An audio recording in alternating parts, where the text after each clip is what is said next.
love you. Have a great day at school. Dictator on day one. There will have to be some form of punishment for women. Roe vs. Wade was terminated. Fire, fury, bloodbath. Now get in. You know what, honey? I'm gonna drive you today. Besides, can convicted felons even drive school buses?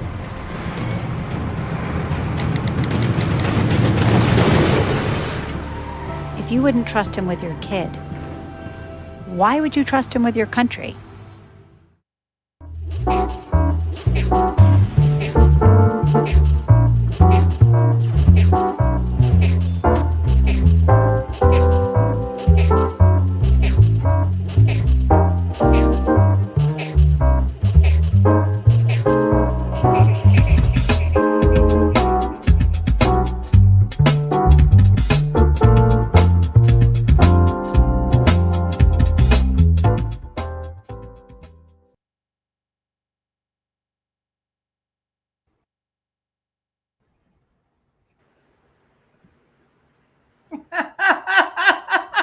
I really got to work on that transition, man. Right. Welcome. It's this new software. It messes with me. I don't know. Okay. Welcome. One clue is best not to have a blank screen for very long. It wasn't a black screen. It had that black swirly thing that I find interesting. I have an Emmy. Don't do that. I have an Emmy too. So does she. I dated a girl named Emmy once. I know. So that's our show for tonight. Thanks everybody for tuning in. Thank you, Cleveland. Good night. Oh my God. Welcome everybody to Rad Pod and Chill. The funniest part of our show is always off camera, the pre-show. It's like we discuss all the words that we can't say, the words we don't want Hi-Fi to say, or the words we don't want Hi-Fi to put in videos at the end that we don't want to say. And it's hilarious. Anyway, I'm Heidi Kuda. I'm with Jim Stewartson, High Fidelity.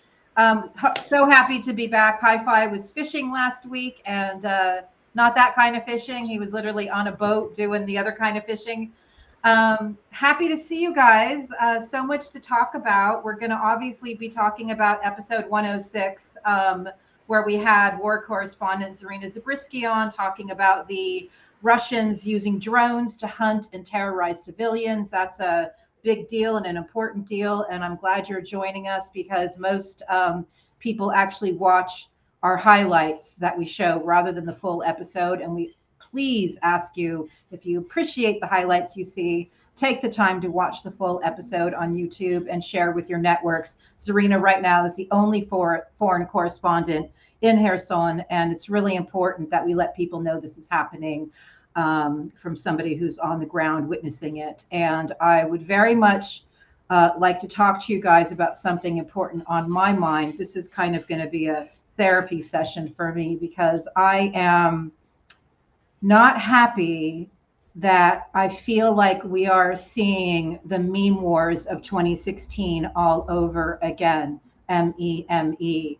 And I have documented in depth in my 2016 election attack series how mimetic warfare was used to suppress the vote, was used to target ethnic groups, was also used with, levels of misogyny and racism cranked up to 11. And I documented a lot of what was being polluted into our brains from the St. Petersburg operation under Prigozhin. And when I see coming out of the Trump campaign, what looks like something that came out of the Prigozhin factory in 2016, and when I see something coming out of Elon Musk's Twitter feed that looks like something from the St. Petersburg operation, it sickens me. And I know I'm going to be doing a lot of work around building resiliency for the various networks that I'm a part of. But I want you guys to help me not be like momentarily fucked up when I see this shit. I don't like it. I know it's designed to do that, but fuck, man, like where's the help and the regs? And I mean, I'm not usually this guy, but I'll give you a little good news. they're still in 2016. You're right, but we're not. And really, it seems like there has been very little sort of advance, if you will, because it's pretty much back to, let's get a bunch of MAGA trolls to say a bunch of racist shit and hope that radicalizes people and blah, it's the same thing. And in many cases, the same exact people, which now if you want to say what bothers me, that's what bothers me. It's not so much seeing the same bullshit all over again, because honestly, look, Kamala's team is really good. Yeah. This shit. I see a lot of immediate understanding of trends that are launching off, run, counter info into some of these trends. And it's pretty quick that we can shut this stuff down, right? Like, it's do not comply because of, the latest monkeypox thing. And, it didn't take long before that entire trend was polluted, quote unquote, with libs, and I had a fair hand in it, saying, do not comply, said Veronica Walsky. Yes, I saw that. Who died because Mike Flynn lied to her. Yeah. With a picture of her dying and a picture of Mike Flynn signing her QAnon shirt, right? Yeah. And, that stuff works because it goes into these trends. People click on them and they're like, okay, got it, right? They understand it, and there just seems to be a lot more kind of presence about people understanding how to combat it, and that's given the absolutely bonkers upside down fucking rules, quote unquote, that Elon Musk has put in place. Yeah, which has completely shattered anything normal in terms of moderation or anything else, and absolutely 100% advantages right-wing, white nationalist accounts over anybody else, to the point of being ridiculous. Thank you for that. But nevertheless, we're holding our own, man. Yeah. Like it even in that crazy battle space, it's very hard to cover up, a just deteriorating rapist, versus a energized, joyful campaign. It's just, you can't cover that up. Thank you. I think for me, what's so distressing about seeing the greatest hits tactics from 2016 replayed is because it's mentally jarring for those of us who've done this work for 8 years. It still is like, oh, not that again. And I actually turned to Monique Kamara, who's our good friend from Kremlin File and Europhile, and she gave me some really great words that I shared with my Substack community. But she was basically like, don't look at the problem, focus on finding the weaknesses of the Trump campaign, work on the weaknesses and jump on every opportunity. And she basically said, resilience of the coalition, keep the Harris alliance together, explain why it's strong. People get excited about what will be, and Trump will try to divide all of that. But she basically was like, focus on their weaknesses and hit it and hit it and hit it over and over and over again. I just, I see that racist shit and it sickens me. And maybe part of what affected me so badly this week is because I am around older people that are being hit with that type of messaging that are actually being affected by it. So that's hard. Yeah, it's a fundamentally racist movement. It is a fundamentally driven by white male terror, right? Which is why they have no answer for Kamala Harris, because she's literally their nightmare, right? I wrote an article, describing the formula for fascist kryptonite, which is strength plus empathy, or probably the other way around, empathy plus strength. Yeah. Right? Human beings who demonstrate normal caring for other human beings and aren't ashamed of it, but also, and this is really important, don't take anyone's fucking shit at all. Yeah. And remember, prosecutor, attorney general, on the judiciary committee, like, you just can't fuck with her. You can't. And so, yeah, they're reduced to identity politics and the same old fucking garbage. Same shit. But for me, the good news is that it's just not landing at all. It's just gross, right? It gives you that gross feeling briefly, but it's, we've sort of gotten to the point, almost high-five, gotten to the point where it's okay, and it's not fucking okay in any world. However, we have, I think, start to be able to do what we need to do, which is to mock it, to absolutely destroy it as a conceivably valid viewpoint, as opposed to what we were doing more in 2016 and in 2020, which is being like, being terrified of the big like, don't be afraid of him. Right. So, and I'm sorry for going on, but briefly, the thing to do with a cult leader is to mock the cult leader. Don't attack him directly on his own terms, because the cult behind him just sees that as a frontal attack. Right. They do not know what to do with mocking. The second thing you can do, however, in terms of serious exposure and things that can help, are showing the people behind him. Yeah. Who's behind JD Vance? Yeah. Right? JD Vance is nothing. I'm still a piece of garbage. Bravo, my friend. Bravo. Thank you. Bravo. Very, very well done.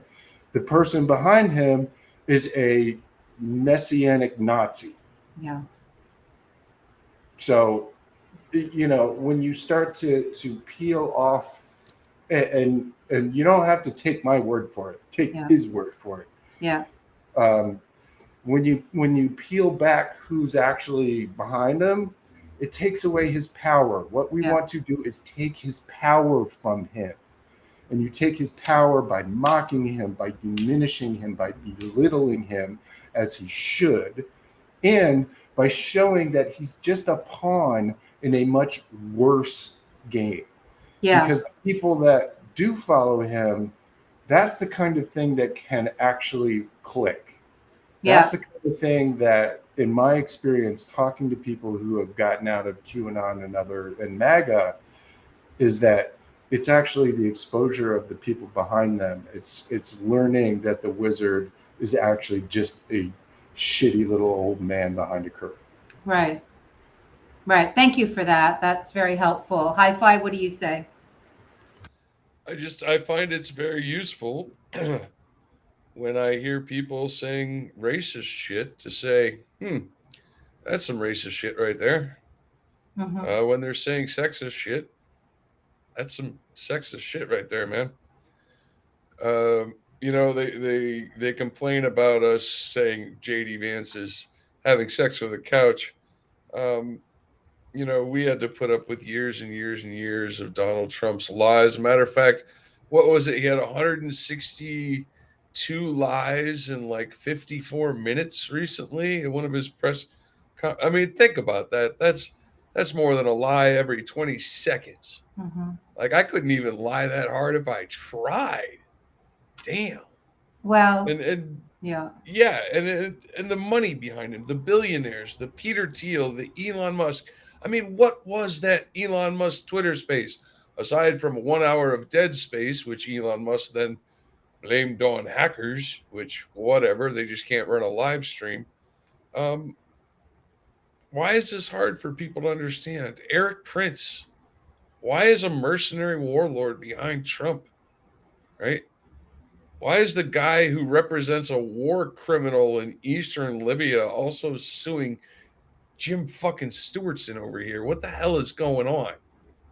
Yeah. Come on, people. Something's wild. Yeah. I do like, based kind of combining both of what you just said, I do love the response that the Harris campaign immediately put out to the Twitter spaces by, fascist number 1 and fascist number 2, which is like whatever that was. So I think that was really good. That type of messaging is excellent. I don't know if Jim just fell off camera, if he's coming back. I think Jim dropped his joint. Hey, while Jim dropped his joint, you know what we should do? Let's watch our first clip. Great. From Zarina. Sorry, I was just getting my water bottle on. Oh, okay. I didn't want you to see I'm not wearing pants. None of us are wearing pants. That's the show. Anyway, here's I'm Zarina. actually wearing. Walked about 30 meters and heard the sound of drone. I looked up, saw a drone, but it turned out that it was flying the other direction. I hid by my neighbor's fence, but it saw me and started moving towards me quickly.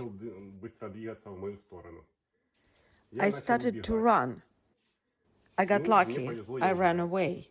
Where did you run? Across the street to a big building. Did you hide there? I hid there. And it turned around, returned to where I was hiding, and blew up there. It thought maybe someone else was hiding there. How long did it take?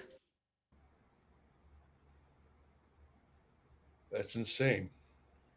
Russia is committing war crimes, and absolutely no one is talking about it. Instead, we have CNN airing whatever the fuck that Trump rant was for an hour today. Most people cut away, but like we're letting this man dominate the airwaves with grievance and bullshit while there's people dying, right? And it's mind-blowing to me that that's what our corporate media chooses. I mean, it's more than, I mean, people die all the time, right? It's the depravity of it that I think, people really just need to grasp. And I mean, when I was a kid, we had Terminator, and it was the most terrifying possible future, right? There would be robots flying around in the sky, controlled by, artificial intelligence, murdering people on the street. And, these are not yet, and I emphasize yet, controlled by AI. They're controlled by remote operators who sit behind a phone or computer and just guide these fucking cheap several $100 drones with a can of explosive under them and just drop it on civilians for the express purpose of terrorizing them. Yeah. There's absolutely no military purpose conceivable. It is simply psychological warfare using terrorism, and it is a war crime. I mean, it is all kinds of war crimes. Right. And I cannot emphasize enough that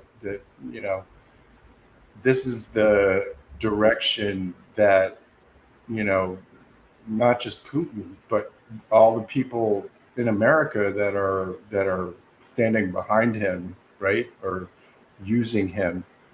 That's how they want to enforce things. That's how they want the world to be. They want it to be a top-down terror regime that is very efficient and the trains run on time, but is all which was never true, by the way. Of course. Yeah. Of course. Right. But that's the goal. It's look, they're fucking Nazis. What did the Nazis want? They wanted a white ethno state, right? With a pseudo-Christian sheen, which was bullshit, right? But he called Germany a Christian country, right? That's what they're doing when they talk about mass deportation. Let me tell you about mass deporting 15 million people for a second, briefly. You can't. It is logistically, physically fucking impossible to do it in any remote period of time. You cannot do it. You can't fucking do it. So what you are, by the way, Mike Flynn said today, we need to use active military for the mass deportations. Said it right out loud. We need to use active military inside the United States to round people up. Now, 15 million people, right? First of all, it's not 15, more like 10. They round up all the illegals, or even half of them. What are they going to do with those people? What are they going to do with them? Put 5 million people on airplanes to 150 countries? Absolutely not. They're going to put them in camps as if to concentrate them there. Yeah. And what happens when the concentration camps get too full? What do they do? Well, I'm sure they'll come up with a final solution. You see where I am going. Yeah. Hiding this. Yeah. Trump said it in his insane, fucking insane press conference today in his shitty golf club in New Jersey. We're going to have the largest mass deportation in history. Like that's a wonderful thing to begin with, but the minute you look at what it actually means and you look at the people who are actually behind this Project 2025, Christian nationalist, fucking anti-communist Opus Dei fucking weirdos, like they want a white Christian nation. When you hear people say Christian nationalist, please remember, and I'll shut up now. It does not mean Christian nationalist. It means Christian nationalist. It means literally they want to make a Christian nation of America. How do you create a Christian nation in America? You must destroy the Constitution. Because the very foundation, the cornerstone of the entire Constitution is that we cannot be a Christian nation. You have to destroy it. And 6 of the 9 members of the Supreme Cult are Christian nationalists. Yeah, which and is why we have to. And I'll talk about this later. Maybe. I was just lock the doors on the goddamn Supreme Court before they cause a constitutional disaster. What you're also describing is a fascist movement. There's nothing Christian about it. They call it that. They weaponize it as such. but there's nothing Christian about what they're doing. It's like when we interviewed Michael McKay, and I asked him what he would say to Mike Johnson. He'd say, "You, sir, are no Christian." So that's what they use, and that's what they mobilize about it. But there's nothing loving, kind, or empathetic. It's a fascist proposition. Good news, though. Good news. There are more Catholics and evangelicals coming out against the fascists. We have, evangelicals for Harris, Catholics for Harris. They should. They should. It's their responsibility to. Yes, it is. I mean, it's the responsibility of the church to do something about these lunatics. Yeah. But there are 1.2, 1.3 or 4, I don't know, a lot of fucking Catholics, over a billion, well over a billion Catholics. And most of them are just folks who grew up in the Catholic Church and have their beliefs and wouldn't hurt a fucking fly. Yeah. Wouldn't say a racist thing in their life, wouldn't have anything to do with any of this. But the problem is that the Catholic Church itself and certain very extreme sects of it, like Opus Dei, like the Knights of Malta, have been affecting world affairs for the project of fascism, right? I mean, the Chancellor of Germany, who handed the chancellorship of Weimar Germany to Hitler, was a Knight of Malta. Say his name so somebody can do a shot. What? Say his name. Franz von Papen. Time for those who partake to do a shot. Franz von Papen. Do another one. It's our Franz von Papen drinking game. So listen, I was up last night watching a Lenin documentary, as I do, and I don't know if you guys know about the All Russian Extraordinary Commission, also known as Cheka. But when you look at what they did, I was sitting there going, damn, this sounds like Project 2025. This really sounds like, like somebody was sitting around reading a blueprint for what they could do and the type of, rounding up of people that they could get away with. And that's why I was saying there is nothing, that I can see religious about this. But as Ann Nelson said, what we're always talking about when we talk about this Christian nationalism is the extremes from all of these sects. As Jim was just saying, most people would not align themselves with this type of fascist ideology. But like when you look at what they did to people during the Red Scare and the rounding up, and it's like what Trump is salivating, about doing, it's like, wow, yeah, this sounds like a page right out of history. Well, I mean, it's interesting you bring up the Red Scare, right? The Red Scare, basically McCarthyism, right? During Eisenhower. Well, that's our Red Scare. Yes. I was talking about what happened in Russia during their Red Scare. And then we had our own Red Scare run by Roy Cowan, but go ahead. Yeah. Yeah, but it's funny. They're sort of related. Yeah. So the Red Scare in America, McCarthyism, happened after World War II as a reaction to the results of World War II. A bunch of people in America didn't think the right side won. Wow. That's the dirty secret here. Wow. Is that those are anti-communists, right? Who was the original anti-communist? Fucking Hitler. Literally, that he called himself an anti-communist. Yeah. He conflated Jews with communists. Jewish Bolshevism. Look it up. That is the core mythology of Hitler.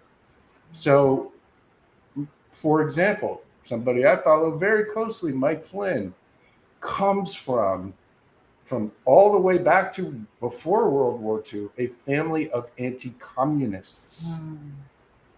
anti-communists, all of that. And the reality is that all the shit that we're seeing right now, when I first started looking into QAnon Road, just briefly, I was like, how the fuck are they so mad at China? Right? Because I get it, it's a threat. But it's like this. There's nothing about Russia. Zero. Putin is a strong man. He's great. But China is just, they were just freaked out about it. And it literally comes from McCarthy, and then John Birch Society, and then the Roosh, and all of these kind of Ron Paul. You can sort of push this kind of group of people that hid themselves as anti-communists, but at the end of the day, they just thought the wrong side won World War II. They thought that we needed to eliminate communism before we needed to worry about Hitler. And for me, once I kind of realized that that's what's behind so much of this sort of,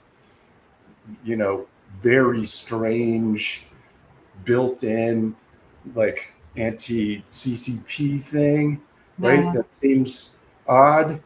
Again, not that China isn't an enemy; they are, but not. I know what you're saying.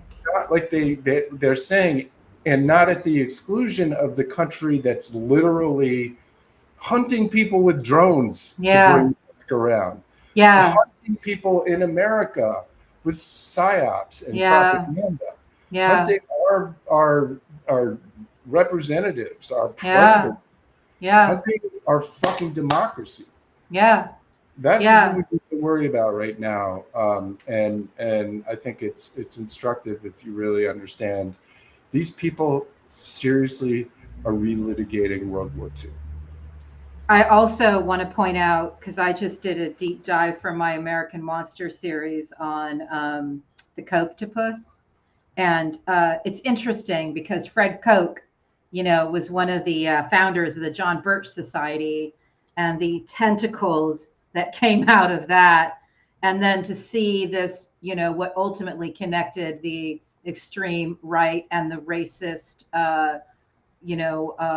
homophobic, anti everything with the world family of Congress, and how they intersected with, the Russian oligarchs. It's like, wow, that is our swamptopus right there.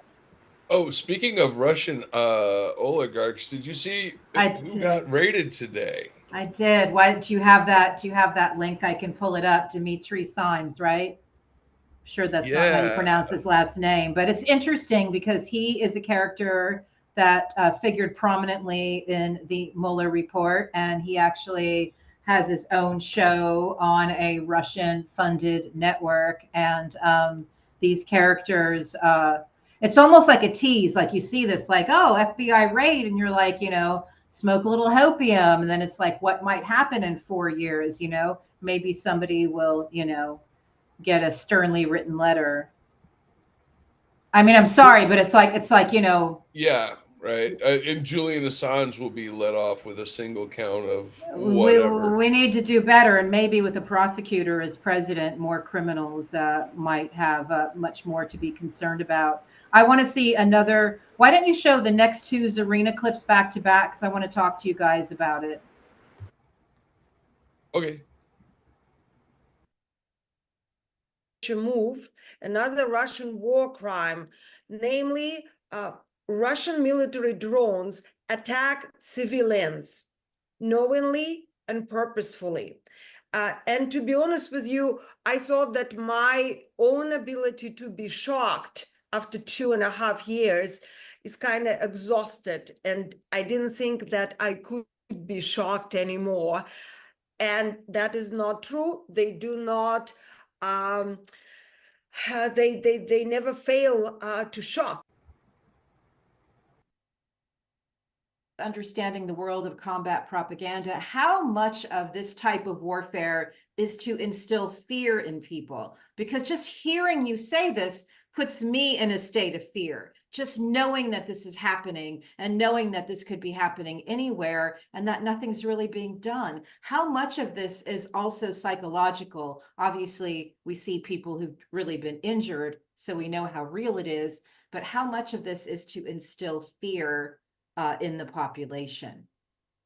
Of course, Heidi, it's a great question, and as we know, it's a hybrid war. So the main purpose here is to scare people and weaponize the fear, because as many people as they can injure and kill, they can't kill them all with the drones, although God knows they're trying.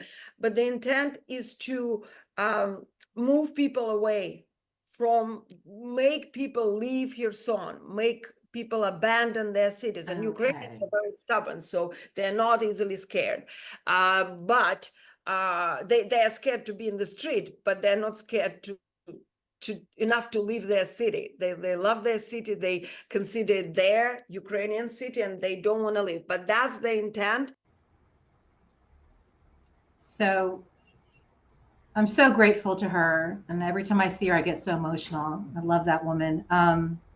But what I want to talk to you guys about in relation to what's happening in Kherson, as Zarina has been describing it to us, is during that interview, when Jim and I were interviewing her, we talked about the paradigm shift. We talked about how so much of the virtual battlefield has been on Twitter.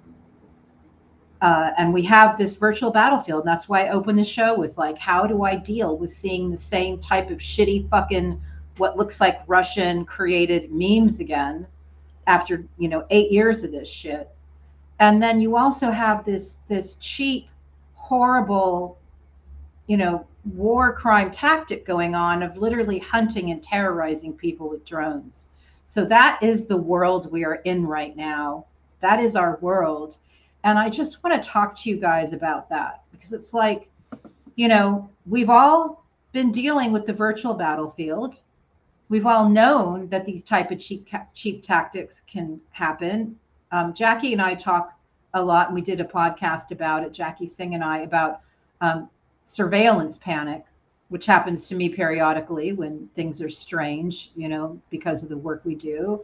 And I just kind of want to help sort of like articulate it, like, the world is changing. And even though Zarina said we've always had this, that's why I go back to history. I look at what was happening in history. But these techniques are like out of fucking sci-fi shit. And all warfare has become personalized and atomized, right? Like our politics, like our media. And I think Jim, what we're just seeing is the same thing, right? It's technology is so cheap now that you can use it to hunt and murder individual human beings, right? Which is just not something you could do a few years ago. You couldn't buy a murder machine from Amazon. Yeah. Which is, what you can do now. Right. Which is, where these guys get this shit. So, for me, it's That's sadly right. unsurprising. Also, because I've listened to people like Eric Prince, I've been waiting for it. Yeah. Just wait until you see what the Russians are going to do with their drones. He's been saying that for about a year. Wow. The answer is commit war crimes. And that doesn't bother Eric Prince, because he too has committed war crimes. People are saying that. People are saying that he's an international terrorist. People have said I have heard that. Those are things that people have said. Trump pardoned some of his bros.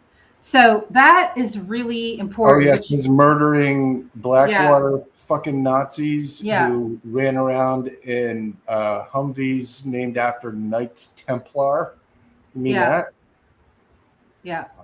So, yeah. So what you said was really important about how all politics has become personalized and atomized. And that's exactly what I was looking for when I brought that up, because, I learned from Keir Giles when I first met him, reading his 2016 NATO handbook on Russian information warfare, that there are no rear areas in this type of warfare, which is why, as much as I've gotten used to having to kind of steel myself and put on that mental armor and punk rock armor and whatever it is I put on before I go into the virtual battle space, when I look around at people in my life, I realize that they're not aware that there are no rear areas in an information war.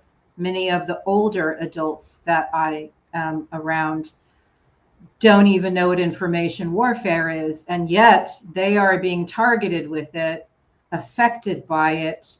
They see the memes. Their friends who might watch Fox are giving the talking points to them. So I listen to see what Fox listeners, say, to kind of figure out where they're going with this, and to kind of pick up clues on what the messaging is. And it's nothing nice. It's nothing nice. And as Jim said, it's all racism, all misogyny, the greatest hits from the old fucking playbook. And yes, we are seasoned, and more of us are seasoned at dealing with it. But for so many Americans, they're not aware, and there's no protective armor for this stuff. No, I mean, it's true. But I will say, it seems to be shrinking, at least temporarily. Hope so. I mean, they've been working overtime to run as much sort of radicalization, pipelines and content on their audience as possible.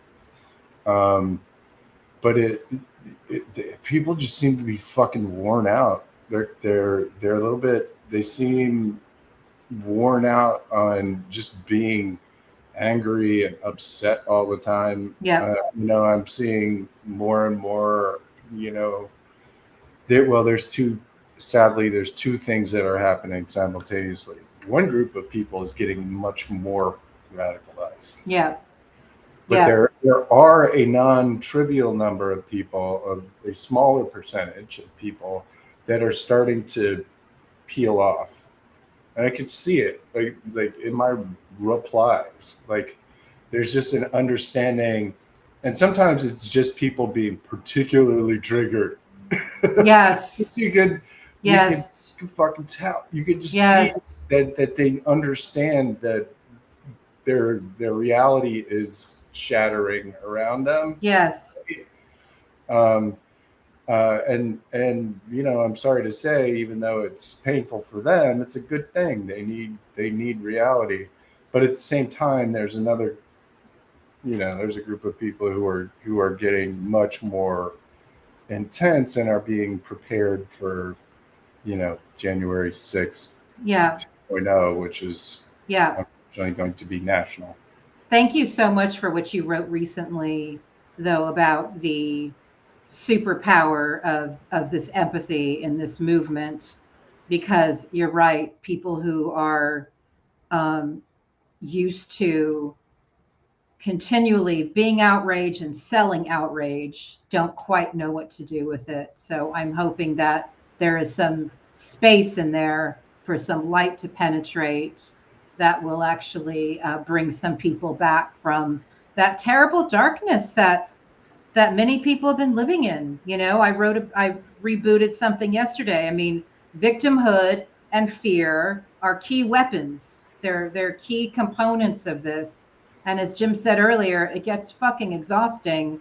And all these fractured families can heal if people allow some of that empathy to come in, because that can be a superpower. There's a term called a pathocracy, which is when the psychopaths take over.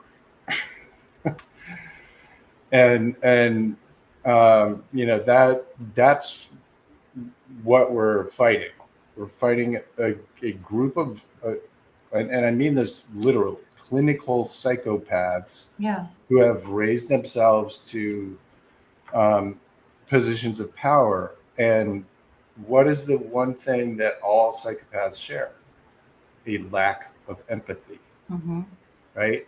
It's not a coincidence at all that the movements that are being, created by psychopaths,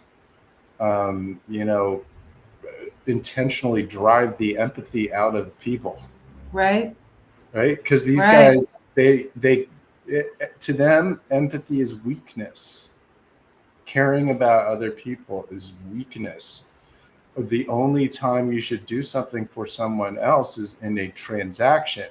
And you should only do that transaction if you can cheat and get more than you bargained for. Right.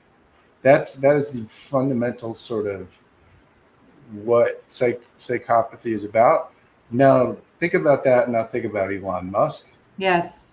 Think exactly about what I was thinking Thiel. about.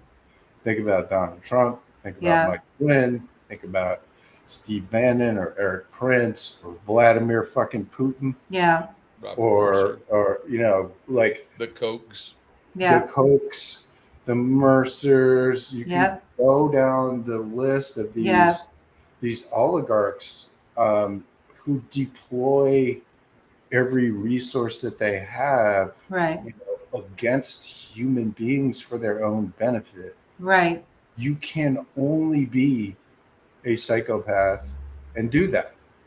You cannot be a norm. You cannot be a normie and intentionally mentally enslave millions of people. Right. Can't, like, that's not a, I don't know any normies who would even contemplate that. And so, I think one thing that all of us need to understand is that, again, it's unfortunately not politics at all anymore. Yeah. It's psychological war against a group of people who see empathy as kryptonite. Yeah. And as weakness that needs to be eliminated. Ooh. And so if you want to care about anyone or have anyone care about you, you know what to do. Wow. Beautiful. I am very grateful to Gal Suburban, who's always looking out for us and for the rest of the world. Me too. Because when we saw that because whenever we talk about the sociopathy of this, I think about the people who are paid to cover for it, the people who are paid to reputation wash for these fucking psychos. And I personally find Linda Yaccarino absolutely dangerous, because she is somebody with her pretty face and her nice hair, and her little posts about being a mom, who is basically whitewashing fascism. That's why I call her Eva Braun or Goebbels in Prada, because that's my way of fighting back in this meme war. This woman's getting paid millions of dollars to sit there and whitewash and reputation wash for Elon Musk, who's proven himself to be this very dangerous political operative globally. But who was she working for before that? Well, she did her time at NBC, has a sister at, Deutsche Bank. But I did love, the weird cult-like bizarre hand stuff. And then Gal sent me a comedian from The Daily Show doing a spoof on that, which I wish I could impersonate, because when she talks, at one point there were like 3 hands pointing up. It's like a third hand, but it was just so great, because again, when you talk about mocking them, mock the shit out of them. She's dangerous, very fucking dangerous. Anybody who's taken that gig may as well be Goebbels. It's the same type of gig. People, if they get into power in the way they're trying to, we will be talking about genocidal, it will be big bad, right? And so I personally find somebody like that, really depraved. Yeah, she knows what she's doing. She's a advertising and marketing person. right? That's where she Right. comes from. Great. She is simply acting as PR and calling herself a CEO, So which dangerous. is disgraceful. Yeah. It's horrible. Just from a like in normie world, right? To basically be a pretend puppet CEO, because that woman doesn't make a fucking decision anywhere. Zero. All she does is go on PR. I'm telling you that right now. And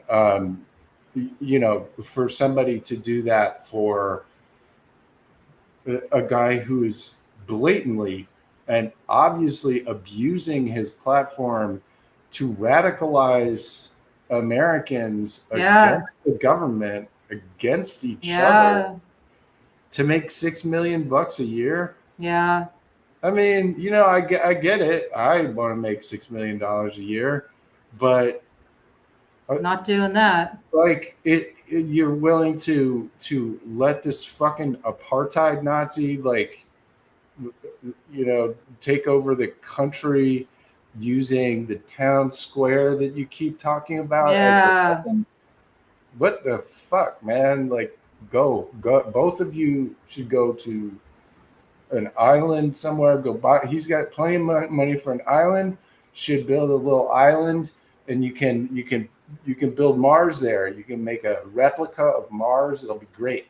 Fucking somewhere real hot. We'll dye the sand red. Maybe dye the sand red. You can they have red sand. You could get some airplanes and make an island of red sand, and then go live there with like a rover. It'll be fucking great. That's what you both should do until Elmo figures out how to get to Mars, which is never going to happen. It's like I can't even fathom. I mean, I'm a Substack writer. That's how I try to make ends meet, through words on Substack. The amount of money these people have and what they're choosing to do.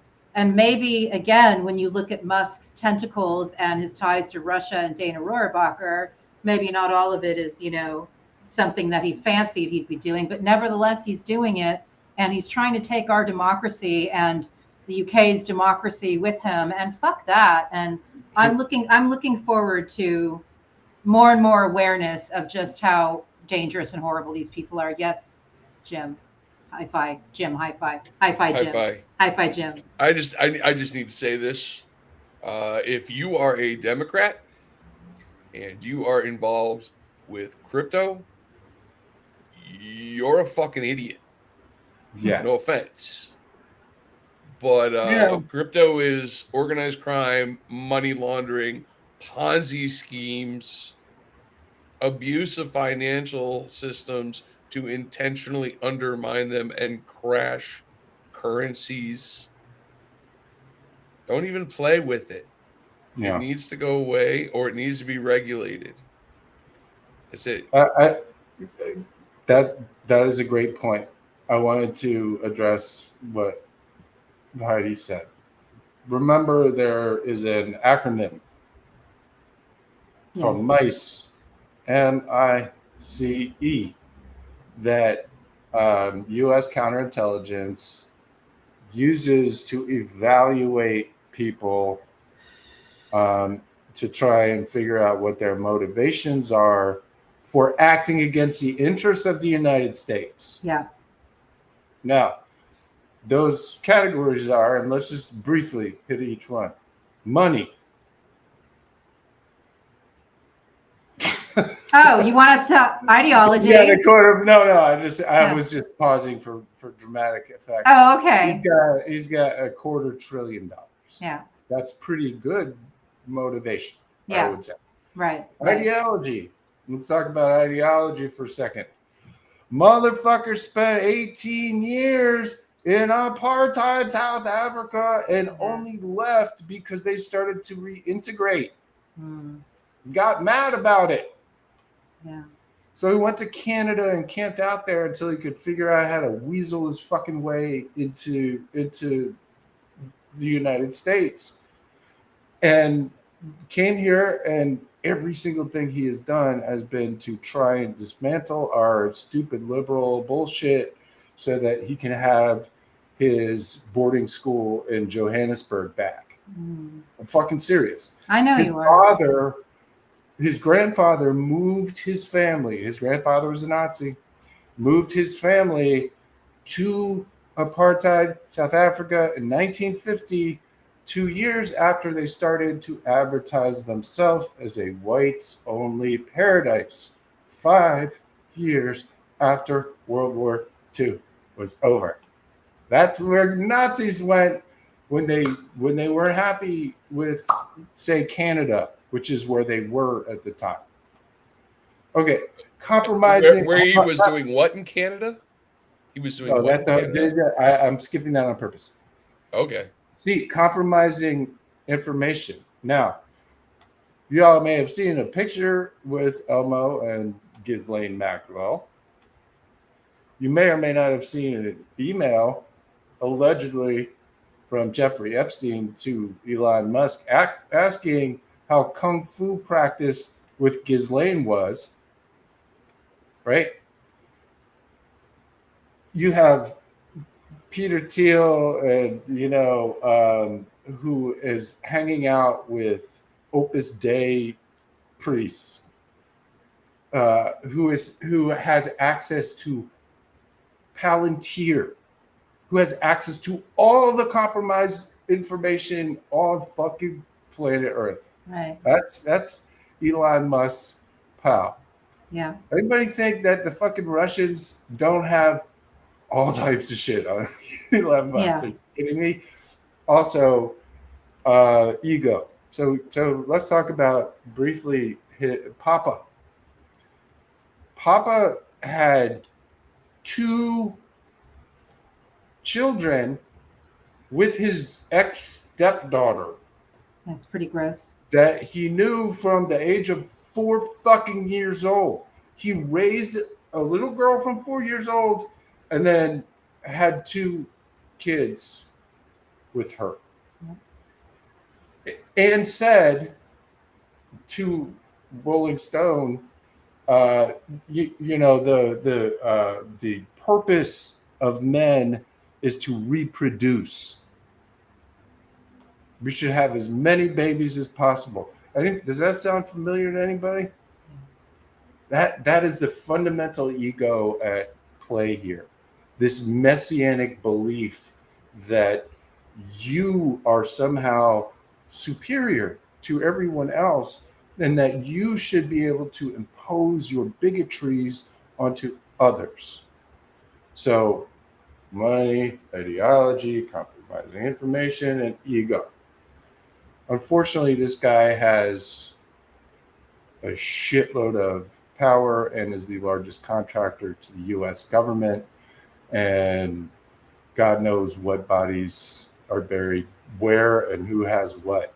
They're trying to overthrow democratic governance with the use of their, like, if we would look at tech, like we look at the nuclear power, this, as Stephen Hassan said many years ago, this is the new nuclear arms race. Those guys are in charge. That's a big problem. And as I've written about monsters, I've studied their fathers, the fathers of all these guys, whether we're talking about Trump or Musk or Thiel, look at the series, the Koch brothers. It's the same kind of fathers, these authoritarians that they appear to have taken after. One thing I do want to say, Jim, about what you said prior was everybody was kung fu fighting. Well, I'm joking. I'm just but everybody everybody in a certain cabal seems to be having everybody's kung fu fighting. Everybody was kung fu fighting. I only said that because it's our hour's up, and I just no, I mean, it's like, it's so obvious. And again, I wish that more of our colleagues and friends in the media would be willing to take on this stuff and not be so worried about it, because we really need more help and more muscle reporting this stuff. And That's real. How do you tell the average American citizen? Excuse me, folks. I don't know if you've noticed, but there are a bunch of billionaires, not just the Silicon Valley ones, who obviously took a bunch of money from Russia to build, they did. mental weapons against us. But also there are billionaires out there who collect Nazi memorabilia as well as Supreme Court justices, and whose brother is facing charges of allegedly running a sex trafficking ring, and there was apparently some drug smuggling and dosing of people involved. And there's a whole slew of billionaires who are trying to basically murder your women because they think that all women should be forced to be barefoot and pregnant in the kitchen. We all know that's bullshit. But these billionaires are getting their way, and you can see it happening all around us in every state that has restricted the rights of women.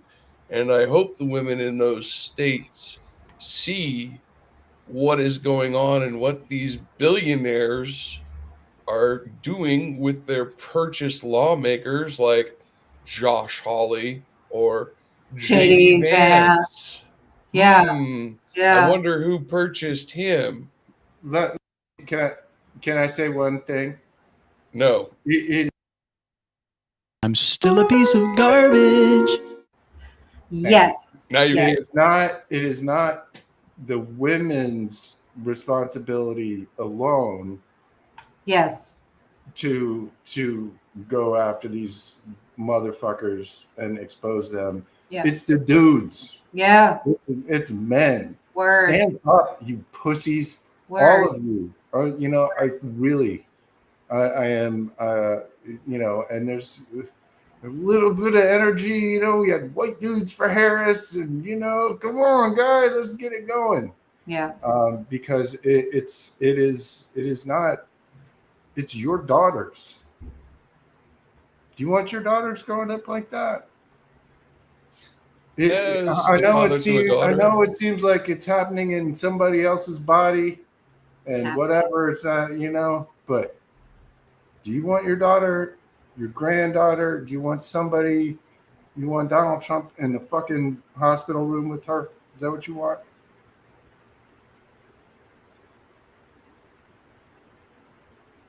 No. No.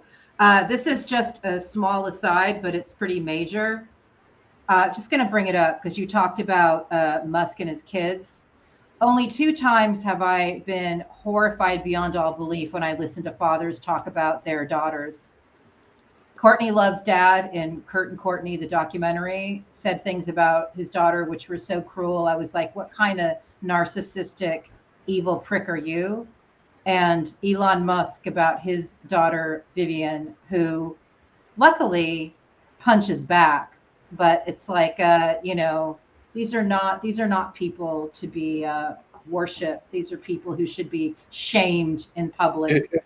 If you missed it, he was talking to Jordan Peterson, and I hit him pretty hard with this particular clip, as he should have been, where he misgendered, misnamed, and said she was dead.